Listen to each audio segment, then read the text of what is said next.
اعوذ باللہ من الشیطان الرجیم بسم اللہ الرحمن الرحیم الحمد للہ رب العالمین والصلاة والسلام علی سید الانبیاء والمرسلین وعلی اہل بیتہ الطیبین الطاہرین وصحبہ المنتجبین۔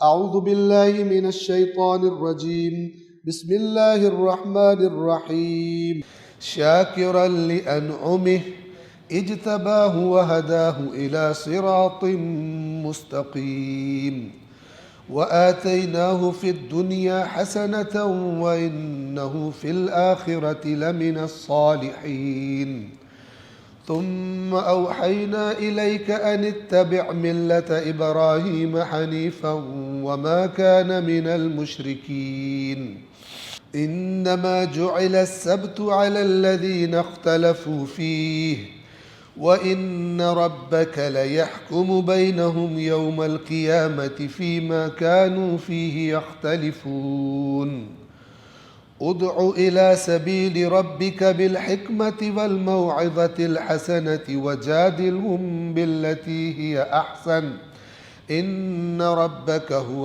أعلم بمن ضل عن سبيله وهو أعلم بالمهتدين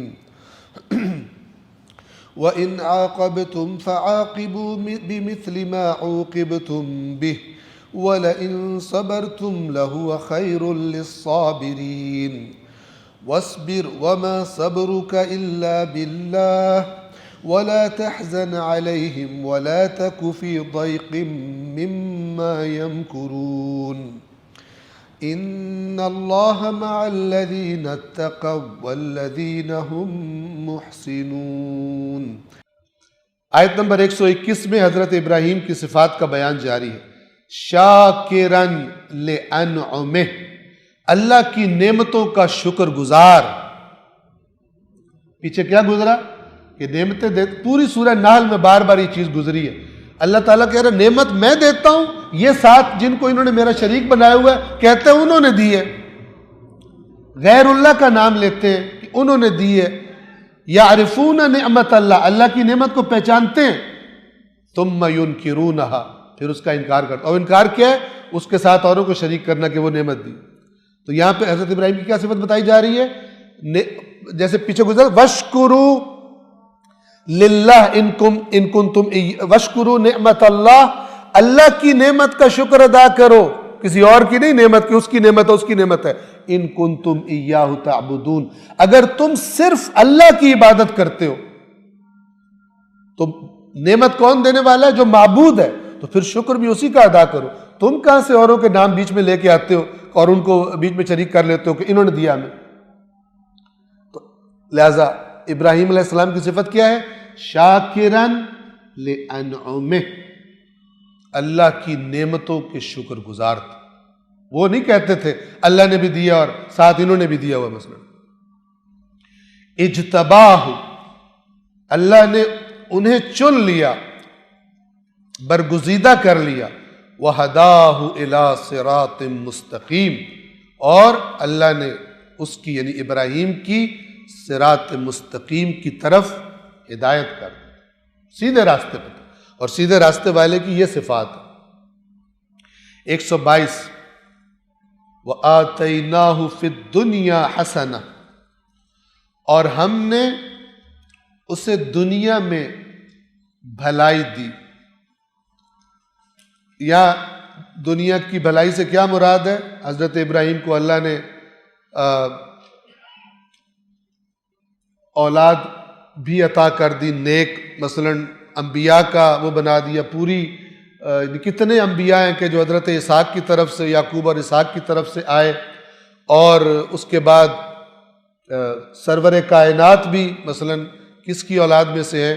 حضرت ابراہیم علیہ السلام کی اولاد میں سے ہے۔ اور اسی طرح پروردگار عالم نے حضرت ابراہیم کو دنیا میں حسنہ کیا عطا کیا؟ آپ دیکھیں، جیسے میں نے عرض کیا کہ سارے مذہب جو ہیں وہ کہہ رہے ہیں ابراہیم ہمارے ہیں، ابراہیم ہمارے ہیں۔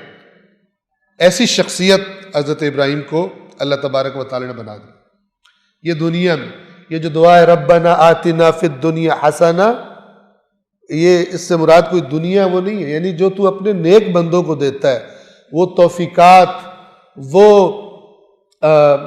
وہ نعمتیں جو تو نیک بندوں کو دیتا ہے، کیونکہ اللہ نعمتیں تو اپنی فرعون کو بھی دی ہوئی تھی، قارون کو بھی دی ہوئی تھی، شداد کو بھی دی ہوئی تھی، وہ والی نہیں کہ جو سرکش بنا تھا، بلکہ فی الدنیا حسنہ، وہ نعمتیں کہ جو تیری اطاعت میں مزید مدد کرے اور تیرے راستے میں مثلا خرچ کر سکوں، فلان جتنی نیکیاں بتائی گئی.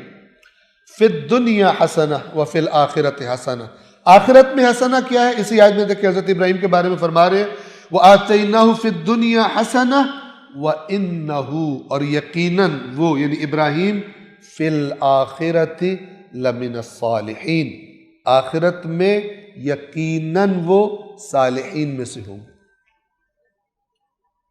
آخرت میں جو صالحین، جس کے بارے میں کہہ دیا جائے کہ آخرت میں صالحین میں ہوگا، یعنی وہ کامیابی اس کی فائنل کامیابی کا اعلان کر دیا گیا.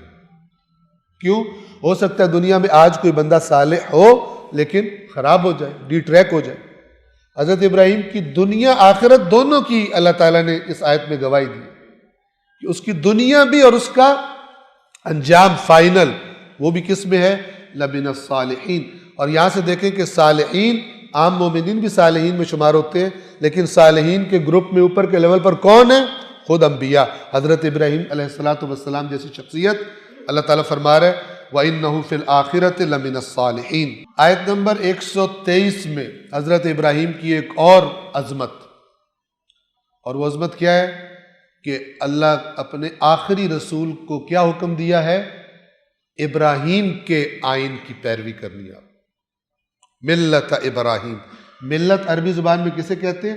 ہم اسے قوم کے معنوں میں لیتے ہیں، توجہ فرما رہے ہیں، لیکن عربی زبان میں ملت کا معنی ہوتا ہے آئین اور قانون. ملت ابراہیم، ابراہیم کا قانون، ورنہ ملت ابراہیم تو بنی اسرائیل نے پتہ نہیں کیا کیا حرکتیں کی ہوئی تھی. توجہ کر رہے ہیں؟ سورۃ النحل آیت نمبر 123 123 ثم اوحینا الیک، پھر اس کے بعد اے رسول ہم نے آپ کی طرف وحی کی. کیا وحی کی؟ ان اتبع، کہ آپ اتباع کریں، پیروی کریں، فالو کریں. کس کو؟ ملت ابراہیم حنیفاً، ابراہیم کے آئین کی، حنیفاً، ہر باطل سے آپ بھی اسی طرح بیزار ہو جائیں، ہر قسم کے شرک سے دور ہو جائیں. وما کان من المشرکین، کتنی تاکید ہے کہ وہ مشرکین میں سے نہیں تھے، کیونکہ یہ پکا کر کے بیٹھے تھے یہ ہمارے. اللہ تعالیٰ کہہ رہے تمہارے نہیں. آیت نمبر 124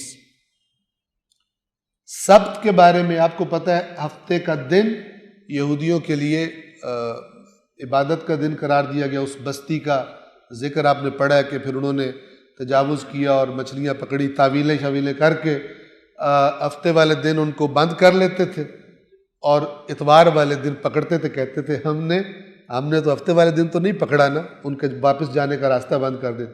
اس قسم کے ہیلے کر کے، جیسے ابھی بھی لوگوں نے کام کرنا ہوتا ہے اور کوئی شرعی ہیلا ڈھونڈنے کی کوشش کرتے ہیں کہ نہ کسی طرح نہ اسلام کے کندھے پہ رکھ کے یہ بندوق ہم چلا لیں. پتہ ہوتا ہے گڑبڑ ہے لیکن بس کرا کے دبا دو اس کو. تو یہ جو آیت ہے اس کا پس منظر یہ بیان کیا جاتا ہے کہ مختلف قسم کے اعتراضات کرتے تھے مشرکین مکہ رسول اللہ پر. ان میں سے ایک ہم نے پہلے بھی بیان کیا کہ کہتے تھے اگر جس اللہ نے موسیٰ کو بھیجا تھا اسی اللہ نے آپ کو بھیجا ہے تو پھر آپ کی شریعت میں ہفتے والے دن عبادت کا دن کیوں نہیں، الگ کیوں ہے؟ تو یہاں پر اللہ تعالیٰ فرما رہا ہے وہ جو ہفتے والے دن کا مسئلہ تھا، انما جعل السبت علی الذین اختلفوا فیہ، سبت کا معاملہ تو ان لوگوں پر قرار دیا گیا تھا جنہوں نے اس بارے میں اختلاف کیا تھا.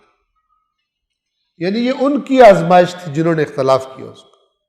اللہ جو مرضی کر لے، اللہ ہفتے کا دن رکھ دے، اتوار رکھ دے، پیر رکھ، جو مرضی رکھ دے. وَإِنَّ رَبَّكَ لَيَحْكُمُ بَيْنَهُمْ يَوْمَ الْقِيَامَةِ، اور یقیناً آپ کا رب ان کے درمیان حکم کرے گا، فیصلہ کرے گا قیامت کے دن، فِيمَا كَانُوا فِيهِ يَخْتَلِفُونَ، اس چیز کے بارے میں کہ جس میں یہ اختلاف کیا کرتے تھے۔ قرآن کا انداز یہ ہے کہ حق بیان کیا جائے، لیکن اگر سامنے والا ضد پہ اڑا ہے تو پھر اس سے بحث نہ کی جائے۔ یہ ابھی آگے بھی جب آیت آنے والی ہے، ادعو الی سبیل ربک بالحکمہ، اپنے رب کے راستے کی طرف دعوت دو حکمت کے ساتھ۔ تو وہ کیا ہے؟ حکمت کا ایک پہلو یہ ہے کہ جب دیکھو کہ سامنے والا ماننے کے موڈ میں نہیں ہے، کچھ لوگ آتے ہیں نا مولانا صاحب سے سوال کرتے، سوال نہیں کر رہے ہوتے، چیک کر رہے ہوتے ہیں کہ اس کا نظریہ کیا ہے، تاکہ بعد میں خرابی کر سکے۔ توجہ فرما رہے ہیں؟ تو اس قسم کے مزاج کے جو لوگ ہیں یہ ہمیشہ موجود رہے۔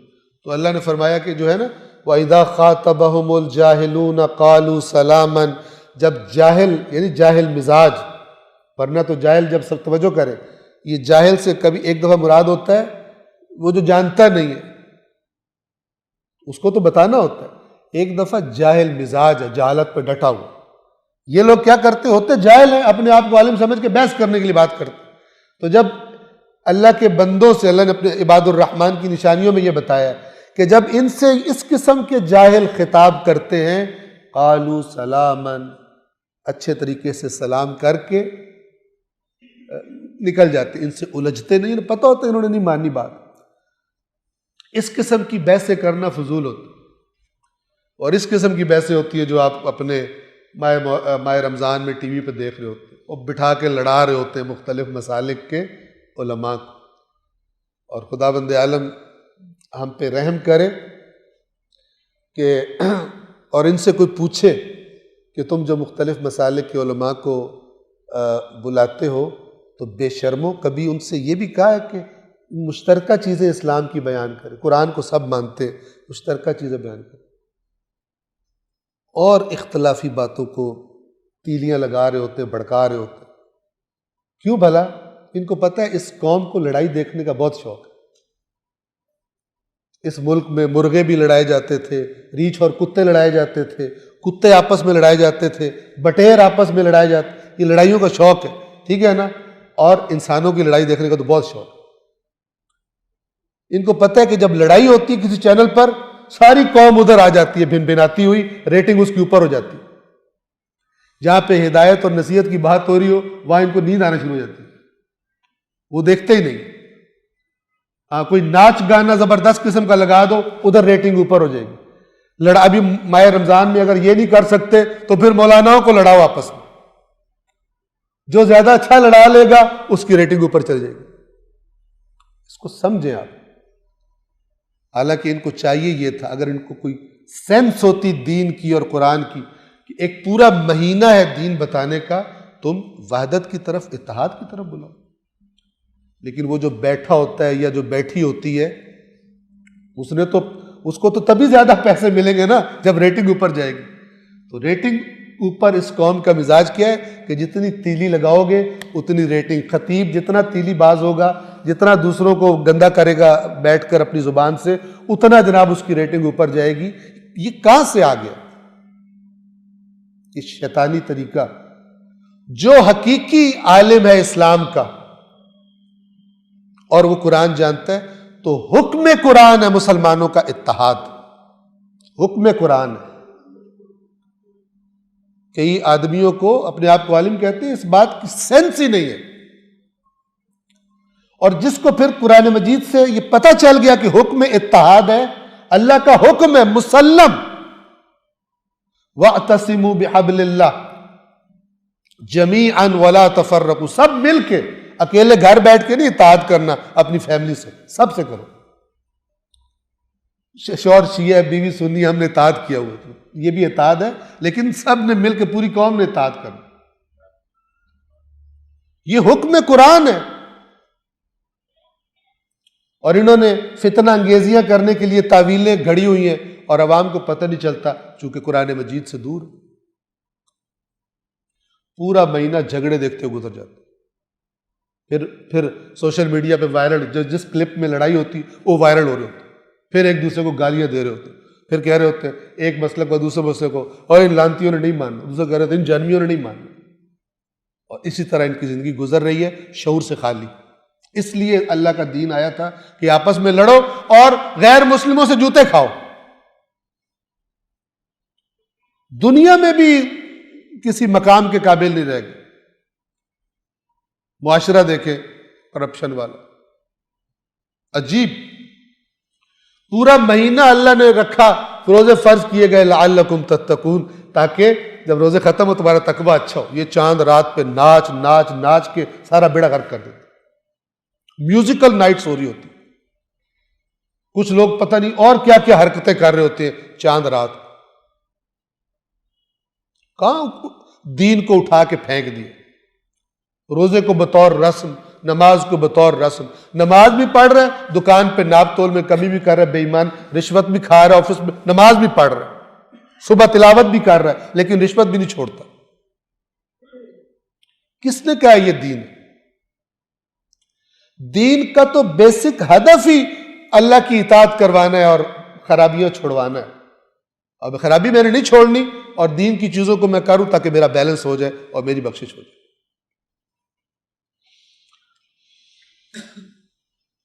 انما جعل السبت علی الذین اختلفوا فیہ، سبت ان لوگوں پر لازم کیا گیا تھا جنہوں نے اس کے بارے میں اختلاف کیا۔ وَإِنَّ رَبَّكَ لَيَحْكُمُ بَيْنَهُمْ يَوْمَ الْقِيَامَةِ، اور تیرا رب قیامت کے دن فیصلہ کر دے گا، فِيمَا كَانُوا فِيهِ يَخْتَلِفُونَ، جس چیز میں تم اختلاف کرتے تھے۔ آج بھی جو اختلافی مسائل ہیں وہ کیوں لڑتے ہیں اس پر؟ مہذب رہے، گالیاں دے رہے، ایک دوسرے کو فلان قرار دے رہے۔ بعض کی کتابوں میں ایک بات آ گئی، وہ پوری ایمانداری سے سمجھتے ہیں کہ ایسا مسئلہ ہے، دوسروں کی کتابیں دوسری بات آ گئی، وہ پوری ایمانداری سے سمجھتے ہیں معاملہ برعکس۔ دونوں کا اللہ ایک ہے، رسول ایک ہے، قرآن ایک ہے، بعض چیزوں میں اختلاف ہے، اکٹھے نہیں رہ سکتے۔ اسلام کے اہداف کے لیے اکٹھے کوشش نہیں کر سکتے، نہ بھائی، لگا لگا کے صرف وہی چیزیں اٹھائیں گے، اسی سے تقریر میں بندوں کا مجمع زیادہ ہوتا ہے جس میں اختلاف ہے۔ سمجھتے ہیں یہ بڑا مذہب کا مجاہد اعظم ہے، دفاع کرنے والا، یہ سمجھتے ہیں۔ یہ شعور کہاں سے لیا ہے؟ یہ شعور فتنہ گروں سے ہی لیا ہے۔ بچپن سے ایک دوسرے پر ٹونٹس اور طنز سن سن کر تو سمجھتے ہیں کہ جب دوسرے کی جتنی ناک رگڑے گا نا جو، وہ اصلی عالم ہے۔ اور قرآن مجید پیچھے سے نکل گیا، جبکہ اللہ کے نبی نے کیا فرمایا تھا؟ جب تک ان دونوں کو، قرآن اور اہل بیت دونوں کو مضبوطی سے تھامو گے تب تک گمراہ نہیں ہوگے۔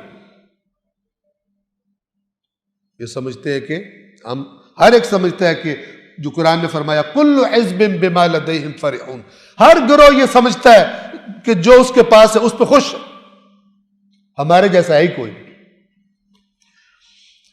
اور آپ کا رب قیامت کے دن ان کے درمیان ان باتوں کا فیصلہ کرے گا جن میں یہ لوگ اختلاف کرتے تھے، اور پھر وہ صرف فیصلہ نہیں ہوگا، وہ پھر اللہ تعالیٰ طبیعت بھی سیٹ کرے گا وہاں پر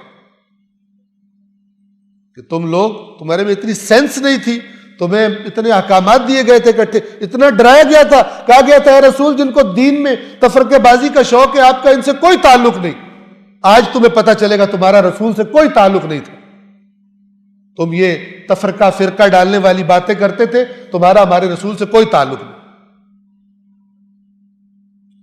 اس کے لیے تیار رہے، اور یہ نہ سمجھیں کہ جو ہم سنتے ہیں ائمہ کے نام پہ سنتے ہیں، رسول اللہ کے نام پہ سنتے ہیں، یہ بھی یہی کہتے تھے، ابراہیم کے نام پہ ہی کرتے تھے جو کرتے تھے، حضرت موسیٰ کے نام پہ کرتے، حضرت عیسیٰ کے نام پہ کرتے، اللہ نے کسی کو قبول نہیں کیا، اپنی کتاب کو معیار قرار دیا۔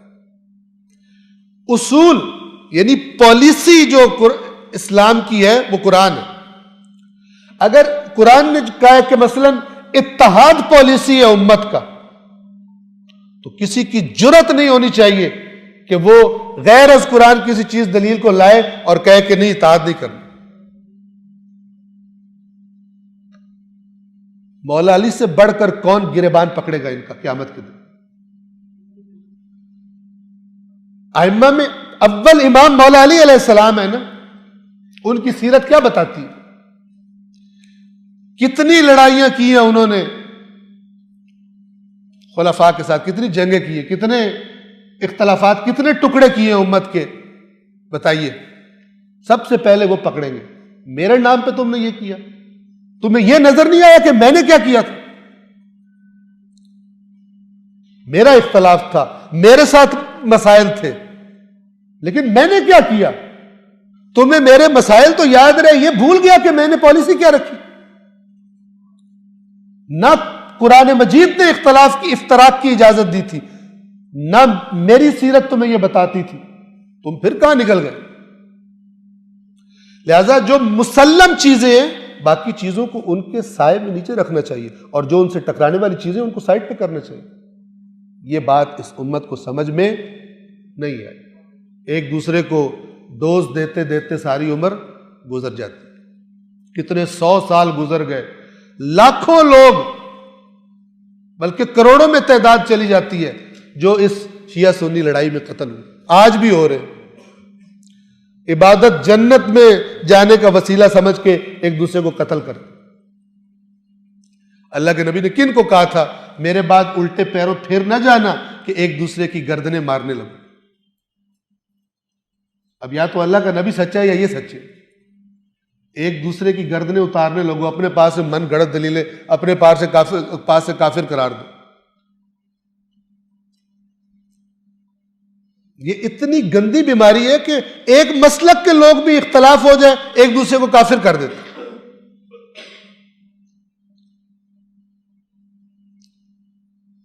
بعض ہماری اپنی ہسٹری میں ملتا ہے اصولی اور اخباری اتنے ایک دوسرے کے اگینسٹ ہوئے کہ تکفیر کر دی. شیعہ ہے مثلا، اثنا عشری ہے، ولایت ائمہ کا قائل ہے، کہا نہیں تو کافر ہے کیونکہ تو اصولی ہے. جراثیم بڑا گندا ہے. یہ جراثیم بہانہ ڈھونڈ لیتا ہے اپنا کام کرنے کے لیے.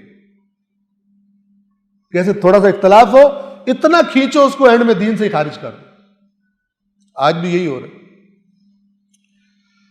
آپ کا رب قیامت کے دن ان کے درمیان ان باتوں کا فیصلہ کرے گا جن میں یہ اختلاف کرتے تھے. لہذا آپ ان سے بتا دیں، نہیں مانتے تو پھر بحث نہ کریں ان سے. اگلی آیت یہی بتا رہی ہے پالیسی، دین اسلام کی تبلیغ کی پالیسی، مکتب اہل بیت کی پالیسی کیا ہونی چاہیے. اگر کوئی سمجھتا ہے میں نے دین اسلام کی خدمت کرنی ہے، مکتب اہل بیت کی خدمت کرنی ہے، میں نے اس کی روش کیا ہونی چاہیے، یہ ذرا قرآن میں پڑھ لیں اور اس کے بعد آج کل کی روش دیکھ لیں. دوسروں کو تبلیغ کر رہے ہیں، کس چیز سے تعارف کروایا ہوا ہے مکتب کا، کن چیزوں سے پہچانے جاتے ہیں دوسروں سے. سورۃ النحل آیت نمبر 125. یہ ساری آیات قیامت کے دن سامنے آئیں گی ہمارے. ان کے بھی جو بارود بھر بھر کے تقریریں کرتے اور زہر نفرت کا انڈیلتے ہیں معاشرے میں، یہ آیات ان کے سامنے آئیں. دیکھیے اللہ کے نبی سے کہا جا رہا ہے کن کو دعوت دینی ہے؟ مشرکوں کو، جانی دشمن، توہین کرنے والے ہر روز. لیکن آپ نے ان کا مزاج اپنا لے نہیں. آپ اللہ کے نبی، آپ اللہ کے نمائندے. ادعو الی سبیل ربک، ادعو دعوت دیجیے، الی سبیل ربک اپنے رب کے راستے کی طرف اے رسول دعوت دیجیے. کیسے دعوت دیجیے؟ بالحکمہ، حکمت کے ساتھ. حکمت کسے کہتے ہیں؟ سمجھداری، جسے اردو میں ہم کہتے ہیں دانائی. کہتے ہیں یہ بندہ بڑا سمجھدار. کیوں سمجھدار کہتے ہیں؟ بات بات پہ بدک جائے یہ سمجھدار کہتے ہیں. اس کے نزدیک، اسے کہتے ہیں اس کے نزدیک مت جانا، نزدیک گئے تو پھر اس کے شر سے مشکل ہی بچ سکو. یہ دانا نہیں ہوتا. دانائی کے ساتھ. دانائی کیا ہوتی ہے؟ مجھے اللہ کا پیغام پہنچانا ہے، پہلے میں دیکھوں گا، وہ جیسے اچھا ڈاکٹر دیکھتا ہے پہلے چیک کرتا ہے بیماری ہے کیا اور کس سٹیج پر ہے، تب دوائی ایڈوائز کرتا ہے. ادھر سب کے لیے ایک ہی دوائی ہے، لانتے کرو اور گالیاں نکالو اور فارغ کرو. دعوت کس نے دینی ہے؟ اصلاً ہم سمجھتے ہیں کہ دعوت دین دینا یہ ہماری کوئی ذمہ داری ہے؟ کون سمجھتا ہے؟ ہمارا سمجھتا ہے ہم نے بس دینی محفل اٹینڈ کرنی ہے، سننا ہے اور جنت لینی، بس ہماری ذمہ داری کیا ہے؟ یہ رسول اللہ کے ہر امتی کی جو یہ کہتا ہے کہ میں رسول اللہ کا فالوور ہوں، اس کی ذمہ داری قرآن نے بتائی، بلکہ اللہ نے حکم دیا اپنے رسول کو۔ سورہ یوسف کے آخر میں یہ آیت ہے، قُلْ هَٰذِهِ سَبِيلِي أَدْعُو إِلَى اللَّهِ، اے رسول کہہ دیجئے یہ ہے میرا راستہ، یہ ہے میری روش، یہ ہے میرا طریقہ، کیا؟ ادعو الی اللہ، میں اللہ کی طرف دعوت دیتا ہوں۔ اور یہ کوئی جذباتی نہیں ہے، یہ کوئی بنا سوچے سمجھے کی بات نہیں ہے، علی بصیرۃ، پوری بصیرت کے ساتھ یہ عظیم کام میں نے انتخاب کیا، اس سے بڑا کام ہی کوئی نہیں۔ اور صرف میں نہیں، فرمایا انا ومن اتبعنی، میں بھی اور ہر وہ شخص جو میری اتباع کرتا ہے اس کا کام بھی یہی ہے۔ یہ کام گم ہو گیا۔ بعض لوگ ایسے جن سے کہو یار کہ ہمیں چاہیے کہ ہم ان کو تبلیغ کریں، کہتا نہیں، ان کے دلوں پہ مورے ہیں، اوپر ہی فیصلے ہو گئے ہیں، انہوں نے جہنم میں جانا ہے۔ سبحان اللہ، یہ نظریہ ہے جبر ادھر کیا ہوا، اوپر ہی جنہوں نے ولایت ماننی تھی فیصلہ ہو گیا، جنہوں نے ولایت کو نہیں ماننی تھی اوپر ہی فیصلہ ہو گیا۔ اللہ کے رسول کو نہیں پتا تھا، اللہ کو نہیں پتا تھا، رسول سے کہہ رہے ان کو دعوت دیجئے۔ رسول اللہ ابو جہل کو دعوت دے رہے ہیں، تم زیادہ سیانے ہو رسول اللہ سے، تم زیادہ سیانے ہو اللہ تعالیٰ سے، ان کو نہیں پتا تھا، تمہیں بعد میں پتا لگ گیا کہ اوپر ہی فیصلہ ہو گیا، ہاں ان کو دعوت کی تبلیغ کی ضرورت ہی نہیں۔ بدترین جہالت کی اور تعصب کی اندھیروں میں غرق، کر نہیں سکتے، مزاج ایسا ہے، یہ کس طرح دعوت دیں گے؟ ہر دوسری بات پہ تو گالی نکل آتی منہ سے، کیسے دعوت دیں گے؟ اور دعوت کی توفیق بھی اس کو ہوتی ہے جس نے خود پہلے اپنے آپ کے اندر کچھ ڈالا ہوتا ہے، پھر وہ بات کر سکتا ہے۔ فرمایا قُلْ هَٰذِهِ سَبِيلِي أَدْعُو إِلَى اللَّهِ عَلَىٰ بَصِيرَةٍ أَنَا وَمَنِ اتَّبَعَنِي، میں بھی اور جو مجھے فالو کرتا ہے۔ یہ میں آپ کو آیت کا نمبر بھی بتا دوں، آیت نمبر 108 ہے سورہ یوسف کی۔ قُلْ هَٰذِهِ سَبِيلِي، کہہ دیجئے یہ ہے میرا راستہ، أَدْعُو إِلَى اللَّهِ، اللہ کی طرف میں دعوت دیتا ہوں، عَلَىٰ بَصِيرَةٍ، پورے شعور و بصیرت کے ساتھ، انا ومن اتبعنی، میں بھی اور جو میرا فالوور ہے، جو میری اتباع کرتا ہے وہ بھی، ان کا راستہ یہ ہے۔ ہمارا راستہ کدھر ہے؟ دعوت دینے والے، وہ کہتے ہیں اوپر فیصلے ہو گئے ہیں، دعوت دینے کا فائدہ ہی کوئی نہیں۔ کس جاہل نے، کس ایسے نے جس نے عالم بن کر تمہارے ذہن میں یہ ڈالا ہے کہ اوپر فیصلے ہو گئے؟ اور اگر اس نے یہ کہا کہ روایات میں ہے، روایات قرآن کی آیات کے مقابلے میں اگر ہوں گی روایات کی بات، وہ روایات ہے ہی نہیں۔ آپ کو پتہ ہے یہ جو اخباری طبقہ ہے، کیوں انہوں نے کہا قرآن کا ظاہر حجت نہیں ہے؟ چونکہ یہ اتنی بعض روایات کو اٹیچ نہیں کر پا رہے تھے قرآن کے ساتھ، بجائے یہ کہ آئمہ کی بات پر عمل کرتے، آئمہ اہل بیت کی فرامین پہ عمل کرتے اور قرآن مجید پر پیش کرتے روایات، اور جو نئی قرآن سے میچ کری بلکہ برعکس ہیں تو ان کے بارے میں احتیاط کرتے، ان پر عمل نہ کرتے۔ انہوں نے قرآن کو ہی فارغ کر دیا، کہا کہ یہ قرآن ہماری سمجھ سے ہی باہر ہے، اس کا جو ظاہری معنی ہے یہ ہمارے لیے حجت نہیں ہے۔ یہ اخباری طبقے کی بیس ہے، اور جنہوں نے ان سے مخالفت کی، ایسی عروج تاریخ پڑھے اپنی اس جنگ کی، تکفیر کر دی، بعض میں تلواریں نکال لی ایک دوسرے کے خلاف، اس حد تک مثلا چلے گئے۔ وَسُبْحَانَ اللَّهِ، اور اللہ ہر عیب سے پاک ہے۔ یہ سورہ یوسف کی آیت نمبر 108 ہی پڑھ رہا ہوں۔ وَسُبْحَانَ اللَّهِ وَمَا أَنَا مِنَ الْمُشْرِكِينَ، اللہ کی ذات پاک ہے، ہر عیب سے پاک ہے، اور میں مشرکوں میں سے نہیں ہوں کہ میں اللہ کے ایسے ایسوسیٹس بناؤں، ایسی چیزیں بناؤں جس سے اللہ کی ذات میں کسی بھی اس کی صفت میں نقص اور کمی کا شائبہ ہوتا ہو، میں مشرک نہیں ہوں۔ بس اب یہ سنتے جائیے، حکمت، دانائی، دلیل ہو آپ کے پاس اور تو نہیں مانتا تو دوزخ میں جائے گا، یہ دلیل نہیں ہے۔ جو یہ بات نہیں مانتا وہ فلانا ہے، یہ کوئی دلیل نہیں، نہ یہ کوئی روش ہے پیش کرنے۔ جیسے آج کل یہ ان کی روش جو کہتے ہیں جو نعرہ نہیں مارے گا وہ حلالی کوئی نہیں، یہ والی روش، یہ کون سی دلیل ہے؟ کہاں سے نکال کے لائے؟ جذبات سے کھیلنا، اپنی ذرا واہ واہ کرانے کے لیے ایسی حرکتیں کرنا شروع کر دیں۔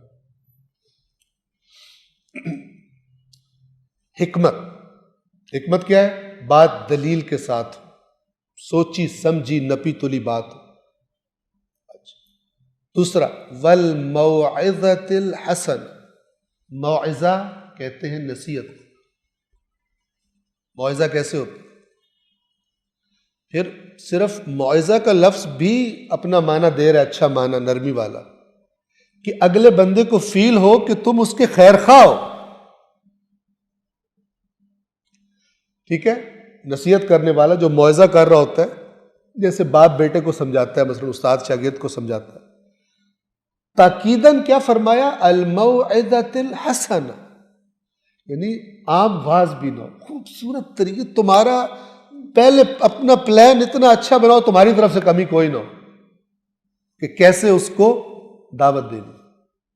یہ پالیسی ہے اسلام کی، پالیسی ہے رسول اللہ کی، پالیسی ہے اہل بیت کی کہ جو وارثان رسول ہیں۔ تیسرا نمبر، وجادلہم، جادلہم، ان سے جدال۔ جدال کسے کہتے ہیں عربی زبان میں؟ جب ذرا بات بحث پہ آ جائے، وہ اپنی دلیل پیش کرے، آپ دلیل اس پر آ جائے۔ فرمایا جادلہم باللتی ہی احسن، اگر آ جائے، یعنی یہ وہ بحث نہیں ہے کہ جب پتہ چل گیا اگلے نے ماننا کوئی نہیں، ضدی ہے، وہاں پہ اللہ تعالیٰ کہتا ہے ان سے کہہ دیجئے کہ قیامت کے دن اللہ فیصلہ کرے گا جو اختلاف کرتے تھے، مت الجھو۔ لیکن بعض اوقات اگلا بندہ نہ یہ کہ ہٹ دھرمی پر ہے، لیکن اس نے جو سنا ہوا ہے وہ آپ کہتا ہے میں نے یوں سنا، مجھے اس کی مثلا بیس بتائیں یا وضاحت کریں، تو پھر کیسے جادل کرنا ہے؟ باللتی ہی احسن، ایسے طریقے سے بات بحث کرنی ہے کہ جو بہترین، احسن، خوبصورت طریقے، یعنی کیونکہ جب اس قسم کی سٹیج آتی ہے تب جھگڑا ہونے کے چانسز بڑھ جاتے ہیں، لہذا اپنے تم کنٹرول رکھو جذبات کو، اور وہ تھوڑا اگر ہو بھی جائے تم کنٹرول رکھو اپنے آپ کو، تاکہ کہیں تمہارے رویے کی وجہ سے وہ چلا نہ جائے۔ یہ قرآن مجید کی پالیسی۔ وَجَادِلْهُمْ بِالَّتِي هِيَ أَحْسَنُ، ہمارا جدال بالحسن کیا ہوتا ہے؟ اے لانتی، یہ جدال بالحسن۔ حالانکہ جو بات کر رہے ہوتے ہیں اکثر پوچھو اپنی دلیل۔ ایک بندہ کہہ رہا تھا، اور جو تحقیق کرتا ہے وہ گمراہ ہو جاتا ہے، سٹیج پر بیڑا گرک کرتے بیٹھو، جس نے تحقیق کی وہ گمراہ ہو گیا۔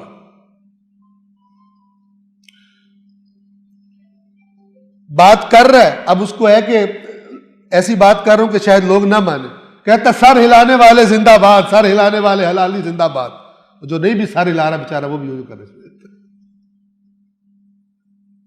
اس طرح کھیلا جاتا ہے لوگوں کے ساتھ۔ کراچی میں ہو سکتا ہے نہ ہوتا ہو، یا تو پنجاب میں تو ہم نے دیکھا ہے، ٹھیک ہے نا، اور بچپن سے دیکھ لو، اور آپ کئی کلپس دیکھ لو، آپ کو مل جائیں گے کلپس۔ شرک بول رہا ہے منہ سے، اچھا کچھ لوگ ذرا پریشان ہیں اور کچھ جو ہے واہ واہ کر رہے، کہہ رہے ہیں سر ہلانے والے زندہ باد ہیں، سر جو سر جھکائے ہوئے ہیں وہ گیا، جو سر جھکایا جس نے سوچا وہ گیا۔ قرآن بھرا پڑا ہے سوچو سوچو، افلا تعقلون افلا یتفکرون، یہ کہہ رہا ہے سوچنا نہیں ماننا ہے، سوچنا نہیں ماننا ہے۔ وسوسہ ابلیس، عقل سے پیدل کرنے والا بندہ۔ لہذا جس کی تربیت اس طرح ہوئی ہے، سوچنا نہیں ماننا ہے، اس کو آپ کہہ سکتے ہیں یار ذرا سوچ تو صحیح، کہے گا تیری شکل ہے، سوچنا نہیں ہوتا، ماننا ہوتا ہے. آپ کو مل جائیں گے اپنے معاشرے میں ایسے لوگ. دلیل ہی نہیں ہے کہ جو مانی بات اس کی کیا کوئی سورس ہے، کوئی دلیل ہے، قرآن حدیث، کچھ پتہ نہیں. اور یہ پھر اس قسم کے یعنی اندھے فالوورز یہ پھر صرف لڑ سکتے ہیں، گالی دے سکتے ہیں، یہ بات نہ سمجھ سکتے ہیں نہ کسی کو سمجھا سکتے ہیں. اور دھرم ہوتے ہیں، سخت مزاج ہوتے ہیں، تربیت ہی ایسی کی جاتی ہے. اور یہ طبقہ مذاہب میں پیدا کیا جاتا ہے تاکہ انہیں خراب کیا جا سکے. ورنہ اللہ نے اپنی پالیسی یہاں پر بتا دی، وجادلہم، حکمت، موعظہ، اور موعظہ بھی الموعظۃ الحسنہ، وجادلہم باللتی ہی احسن. یہاں پر اس ملک میں کتاب لکھی جاتی ہے، دینی کتاب، اوپر لکھتے ہیں صرف بالغوں کے لیے. مناظرے کی کتاب ہوتی ہے، اندر اتنی گندی باتیں کی ہوتی ہیں دوسروں کے بارے میں، اوپر لکھتے ہیں صرف بالغ پڑھے. اور ابھی یوٹیوب پر بعض مناظرے ہم مسالک کے آپس میں انسان کو دیکھ کے شرم آتی ہے، ایسی گندی گالیاں ایک دوسرے کو دے رہے. داڑیاں ہیں، مولانا حضرات ہیں، لیکن لفظ وہ یوز کر رہے ہیں کہ جو گلی محلے کے لوفر جو زبان استعمال کرتے ہیں وہ زبان استعمال کر رہے ہیں. جادلہم باللتی ہی احسن. بھئی آپ نے اگر جدال بھی کرنا ہے احسن طریقہ کرے. آپ یہ اس آیت کو بھی اگر آپ دیکھیں آپ کو رسول اللہ کی وہ جو شکایت ہے میری قوم نے قرآن سے دوری اختیار کر لی تھی، یہ دوری ہے. دین کی خدمت کر رہے ہیں گالیاں دے کر، دین کی خدمت دے رہے ہیں دوسرے کو تہمت لگا کے، بڑے ایمانداری بڑے خلوص سے دوسرے پر جھوٹا الزام لگا دیتے. پتہ ہوتا ہے کہ یہ بات نہیں ہے، جھوٹا الزام لگائیں گے. آج کل آپ دیکھیں گے وہ ویڈیو میں پوری تقریر ہے، اپنے مطلب کا وہ نکالیں گے جس سے غلط بات ثابت ہو رہی ہے اور اس کلپ کو وائرل کر دیں گے، اور جو دیکھ رہا کہہ رہا بڑا خبیث آدمی ہے اور اس نے یہ بات کر دی. یہ بھی وہ کانوں کے کچے جو سنتے آگے وہ کر رہے ہیں. سنجیدگی دین کے بارے میں آئی کوئی. اے رسول حکمت اور اچھی نصیحت کے ساتھ اپنے پروردگار کی راہ کی طرف دعوت دے اور ان سے بہترین انداز میں بحث کرے. اگر بات بحث تک پہنچ جائے، ان ربک هو اعلم بمن ضل عن سبیلہ وهو اعلم بالمہتدین. یہ جو کہا جا رہا ہے نا، یہ اصل میں اللہ اپنے نمائندے کو جو اللہ کی طرف سے ہدایت کرنا چاہ رہا ہے اسے تسلی دے رہا ہے کہ تو ٹینشن مت لے، تیرے رب کو پتہ ہے کون گمراہ ہے کون ہدایت پر ہے. آپ کو جو اللہ کہہ رہے آپ اس طرح چلو. یہ ایسا نہیں ہے کہ آپ کو پتہ ہے اللہ کو نہیں پتہ، آپ جذباتی ہو جائے. خدا کو پتہ ہے. جب خدا سب جانتا ہے اور سب جانتے ہوئے آپ سے کہہ رہے کہ آپ نے یہ پالیسی رکھنی ہے، تو پھر آپ اس پالیسی کو چھوڑ کر اللہ سے زیادہ آگے نہ بڑھیں. ہر مبلغ کو گویا اس سے یہ بتایا جا رہا ہے یقیناً آپ کا رب وہی سب سے بہتر جانتا ہے کہ کون اس کے راستے سے بھٹکا ہوا ہے، اور وہی سب سے بہتر جانتا ہے ہدایت یافتہ لوگوں کو. جب اسے سب پتہ ہے، اسے گمراہوں کا بھی پتہ ہے، اسے ہدایت یافتہ لوگوں کو پتہ ہے، اور یہ اپنے علم کے مطابق پھر وہ آپ سے کہہ رہا ہے ادعو الی سبیل ربک بالحکمت والموعظۃ الحسنۃ وجادلہم باللتی ہی احسن، تو پھر آپ کسی موقع پر اس پالیسی سے نہ ہٹے تبلیغ کے دوران کہ گویا کہ اللہ کو نہیں پتا تھا کوئی مزاج یہ والا اپنانا چاہیے اور اللہ نے وہ نہیں بتایا، اب آپ کو پتا چل گیا لہذا آپ وہ کر رہے ہیں اس پالیسی سے ہٹ کر. میری بات واضح ہے؟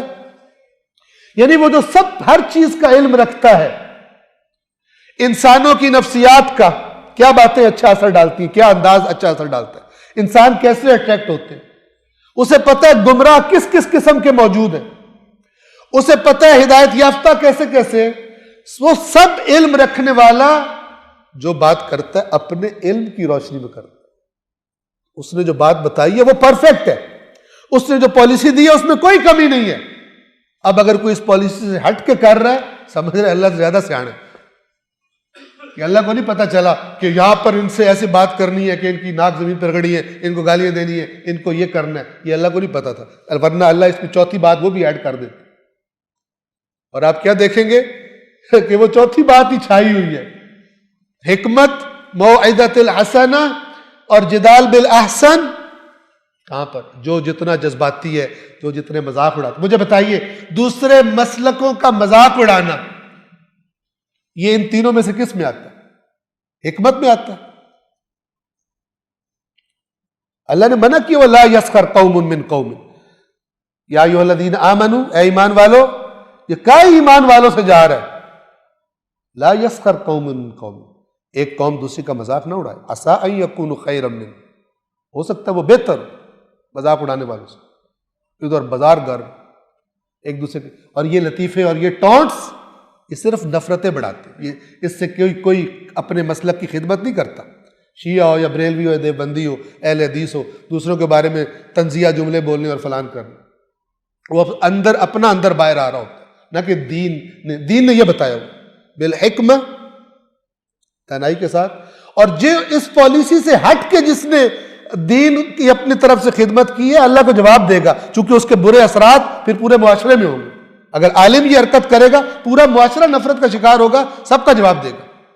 جیسے بندہ ایک کی ہدایت کرے، ان کی ہدایت میں شریک ہوتا ہے، ان کے ثواب میں، اسی طرح جب گمراہ کیا، لوگوں کی غلط تربیت کی ہے، نفرتیں ڈالی ہیں، جو کچھ ہو رہا ہے، جو کچھ قتل ہو رہے ہیں بندے، ان میں شریک ہے۔ اور مجھے یاد آ گیا آیت اللہ العظمی محمد تقی بہجت رضوان اللہ تعالی علیہ، اکثر آپ میں سب ہی جانتے ہوں گے انشاءاللہ کہ یہ کون تھے۔ ان کے شاگرد ہیں اور وہ بھی اب آیت اللہ ہیں، آیت اللہ استاد تحریری۔ ہم جب قم میں تھے، مدرسہ امام خمینی میں پڑھا کرتے تھے، تو وہاں یہ نماز جماعت کے لیے تشریف لاتے تھے اور بعد میں پھر بیٹھتے تھے، سوال و جواب کیا کرتے تھے۔ اور خدا طول عمر عطا فرمائے، موجود ہیں ابھی بھی۔ یہ ان کا جو اپنا چینل ہے آفیشل، اس میں انہوں نے یہ بات نقل کی۔ آپ توجہ کریں، میں فارسی پڑھ رہا ہوں، پھر اردو ترجمہ کرتا ہوں اس کا۔ صلوات پڑھ دیں محمد وآل محمد۔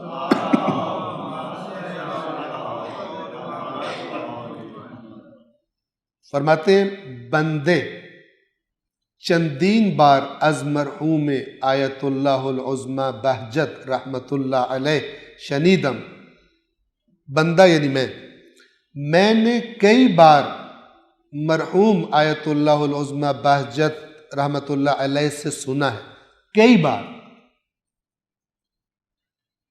کہ دشمن کاری می کند کہ بے شیعہ می گوید بے مقدسات اہل سنت نا سزا بگو۔ دشمن ایک ایسا کام کرتا ہے کہ شیعہ سے کہتا ہے اہل سنت کے مقدسات کے بارے میں برے لفظ استعمال کرو۔ ناسزا فارسی میں کہتے ہیں کہ جو برے لفظ ہوتے ہیں، برا بھلا کہو۔ وَبِسُنِّهَا ہَمِّ گُوید، اور سنیوں سے کہتا ہے، دونوں طرف کام کر رہا۔ جیسے ایک دفعہ اوس و خزرج کی لڑائی کروانے لگے تھے یہودی، پرانی جنگیں یاد کرا کے، اور وہ بھڑک بھی گئے تھے کہ رسول اللہ کو اطلاع ملی، آ گئے، اور کہا پھر دوبارہ واپس جہالت کی طرف جانا چاہتے ہیں۔ اور وہیں پر وہ آیت ہے وَاعْتَصِمُوا بِحَبْلِ اللَّهِ جَمِيعًا وَلَا تَفَرَّقُوا، مت لڑو آپس میں، پرانی دشمنیاں تمہاری۔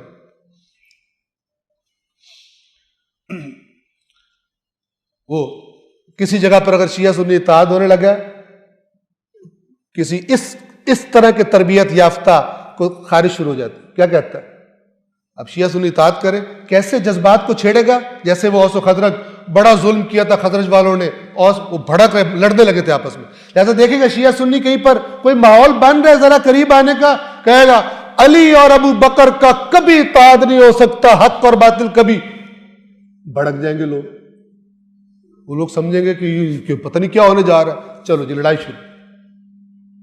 بھڑکانے والے. لفظ ایسے استعمال کریں گے آگ بڑھ کے. سنیے. اور بب سنیہا ہم میگویت بے رویت، اور سنیوں سے بھی کہتا ہے وہ دشمن کہ جاؤ در محلات شیعی اذان بدون شہادت بر امیر المؤمنین بے دہید. یعنی جہاں پہ شیعہ رہتے ہیں وہاں پہ جاؤ اور وہ والی اذان کہو جس میں امیر المومنین کی اس کی گواہی نہ ہو تاکہ وہ بھڑکے.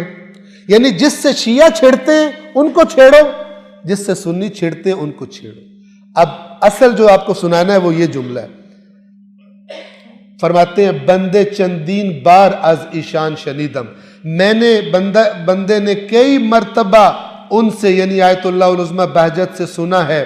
وہ ہم چنین پہ بندے فرمودن، یعنی اوورال بات کرتے ہوئے میں نے کئی مرتبہ سنا ہے، اور خود مجھ سے انہوں نے یہ کہا کہ اگر ایک شیعہ گوشے یہ عالم اس دنیا کے کسی گوشے میں بے واسطے یہ لعن شما کشتے بے شبت، تمہاری لعنت کی وجہ سے کہ تم لعنت کرتے ہوئے دکھائے گئے کسی کو اور اس نے بھڑک کے کسی شیعہ کو مار دیا، شما در خون او شریک ہستید، تم اس شیعہ کے خون میں اس کے قتل میں شریک ہو. اب جس نے کہنا ہے آیت اللہ بہجت کو کہے جا کے جو کہنا. ہر چیز کی ایک جگہ ہوتی ہے، ایک اس کا مسئلہ ہوتا ہے. جو مرضی کر رہے ہیں، ایسے لگتا ہے سارے دین کا خلاصہ یہی ہے. یہ دوبارہ ریپیٹ کروں، اگر ایک شیعہ پوری دنیا کے کسی گوشے میں تمہارے لعن کرنے کی وجہ سے قتل کیا جاتا ہے، تم اس کے خون میں شریک ہو. اور یہ جو بھڑکاؤ مال ہے قیامت کے دن دیکھے گا کتنوں کا خون گردن پر ہے. سب مسالک کے بھڑکانے والے جن کی وجہ سے قتل و غارت ہوتی ہے. اور پھر جب یہ دیکھتے ہیں کہ یہ تو اس کو مسلمان سمجھتا ہے، کیسے کرے گا، کہتے ہیں یہ کافر ہو گیا. آپ دیکھیں اہل سنت کے مسالک بعض آپس میں بعض جو بھڑکے ہوئے لوگ ہر جگہ پائے جاتے ہیں، متعصب اندھے، انہوں نے وہ تکفیر سے کم پہ راضی نہیں ہوتے. کیوں کافر قرار دیتے ہیں؟ کافر قرار دو پھر سکھ کا ساتھ، تو مسلمان ہے ہی نہیں، مارو اس کو. کیونکہ مسلمان کو مارتے ہوئے تو بندہ سوچے گا مسلمان کو مار رہا ہوں، ٹینشن ہی ختم کرو، کافر قرار دو. یہ بیماری. یقیناً آپ کا رب بہتر جانتا ہے کون اس کی راہ سے بھٹک گیا ہے، اور وہ ہدایت ان کو بھی سب سے بہتر جانتا ہے جو ہدایت پائے ہوئے، جو ہدایت پر. اور وہ آپ کو بتا رہا ہے کہ آپ نے تبلیغ میں پالیسی یہ رکھنی. ایک تو یہ کہ تبلیغ کرنی ہے، یہ نہیں کہنا کہ اوپر فیصلے ہو گئے ہیں، فائدہ ہی کوئی نہیں تبلیغ کرنے کا. حکمت، دانائی، موعظۃ الحسنہ، اچھی خوبصورت نصیحت، اگلا خیر خواہ سمجھے. تیسری، اگر بحث کرنے کا مورد بھی آئے تو اور احتیاط کر. احسن، دیکھیے موعظہ میں فرمایا، اگر فرماتے ہیں نا الموعظۃ الحسنہ، بہترین ہو جاتا. لیکن حسنہ، احسن کا مؤنث حسنہ ہے، ٹھیک ہے نا. جب جدال کی بات آئی تو سپرلیٹو ڈگری پہ لے گئے، یعنی احتیاط کا لیول بڑھا دو. احسن، دیکھو سب سے بہترین طریقہ کیا بات کرنے، ٹون کیسی رکھنی ہے، جذباتی نہیں ہونا، بھڑکنا نہیں ہے. اور قرآن نے فرمایا ہوا ہے وَقُلْ لِعِبَادِي يَقُولُ الَّتِي هِيَ أَحْسَنُ، اے رسول میرے بندوں سے کہہ دیجئے خوبصورت ترین بات کیا کریں. کیوں؟ ان الشیطان ینزغ بینہم، شیطان چاہتا ہے جھگڑا کروا دے ان کا.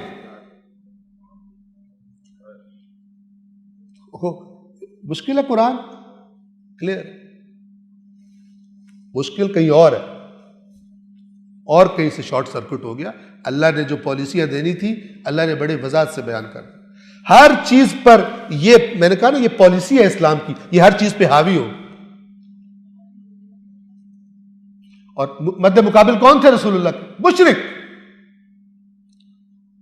مکی سورہ ہے یہ. ابو جہل ہو، ابو لہب ہو، پست ترین انسان اور توہین کرنے والے انسان اور پتھر مارنے والے انسان. لیکن اسلام کی پالیسی ہے اگر تبلیغ کرنی ہے تو توجہ فرما رہے ہیں۔ اب یہ جو آیت نمبر 126 ہے، توجہ فرمائیں، یہ ایک پیش آنے والی صورتحال جو پیش آ سکتی ہے اس کی طرف اشارہ کر رہے ہیں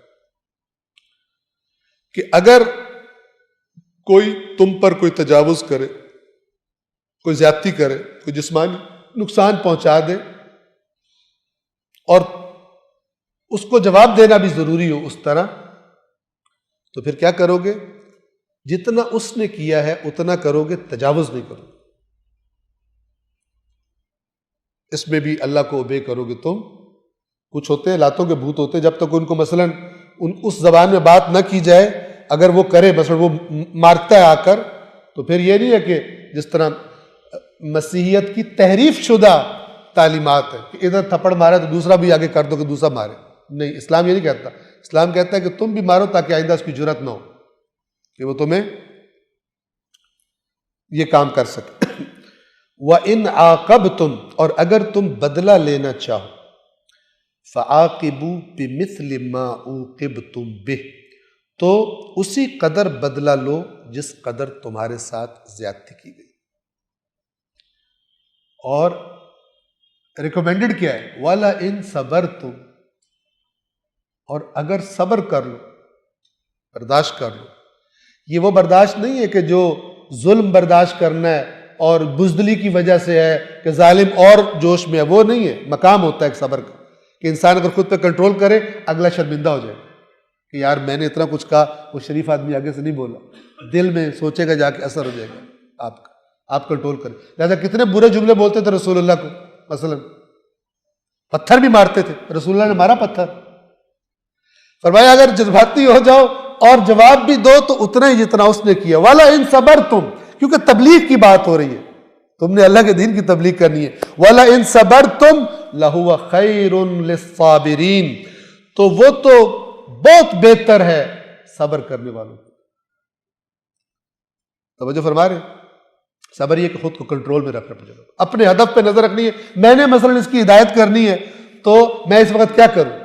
اس وقت ایسا ماحول ہے کہ مجھے اس کا میں جواب دوں تاکہ اور خراب نہ ہو، یا ایسا کیس ہے کہ جس میں اگر میں بدلہ نہ لوں تو اس کو شرمندگی ہو جائے گی۔ جیسے وہ بڑھیا کا ہے کہ وہ پھینکتی تھی، غلاظت پھینکا کرتی تھی، رسول اللہ نے کوئی رسپانس نہیں دیتے تھے، چلے جاتے۔ بیمار ہوئی تو آ گئے، مسلمان ہو گئے، ٹھیک ہے نا؟ حالانکہ قرآن کیا کہہ رہا ہے؟ اگر چاہو تو تم کر سکتے ہو جیسا ادھر سے ہو رہا ہے، لیکن وَلَئِن صَبَرْتُمْ لَهُوَ خَيْرٌ لِلصَّابِرِينَ، تو یہ صبر کرنے والوں کے لیے بہترین ہے۔ آیت نمبر 127، وَاصْبِرْ، اور رسول پاک سے کہا جا رہا ہے اور آپ صبر کیجئے۔ وَمَا صَبْرُكَ إِلَّا بِاللَّهِ، اور آپ کا صبر تو صرف اللہ کی مدد سے یا اللہ کی خاطر ہے، آپ صبر کریں۔ رسول اللہ صبر نہ کرتے تو دین پھیلتا نہیں پھیلتا۔ مکے میں کتنا صبر کیا۔ وَلَا تَحْزَنْ عَلَيْهِمْ، اور ان کے بارے میں آپ غم نہ کریں۔ رسول اللہ بہت غمگین ہو جاتے تھے، اللہ تسلیاں دیتے۔ وَلَا تَحْزَنْ عَلَيْهِمْ، اور ان کے بارے میں حزن نہ کرے، غم نہ کرے۔ وَلَا تَكُ فِي ضَيْقٍ مِّمَّا يَمْكُرُونَ، اور آپ ان کی مکاریوں کی وجہ سے اپنا دل تنگ نہ کریں۔ یعنی ایسی چالیں خباستیں کرتے تھے، پریٹینڈ کچھ اور کرتے تھے اور چال اور ہوتی تھی۔ رسول اللہ دیکھتے تھے عوام دھوکہ کھا رہی ہے تو دل تنگ ہوتا تھا رسول اللہ کو۔ اللہ نے فرمایا آپ نہ غم کریں اور نہ ہی ان کی مکاریوں سے مثلا اپنے دل کو تنگ کریں اور نہ ان پہ غم کریں۔ وَاصْبِرْ، آپ ڈٹے رہیں، آپ اپنی پالیسی پر، اپنی روش پر اپنا کام جاری رکھیں۔ وَمَا صَبْرُكَ إِلَّا بِاللَّهِ۔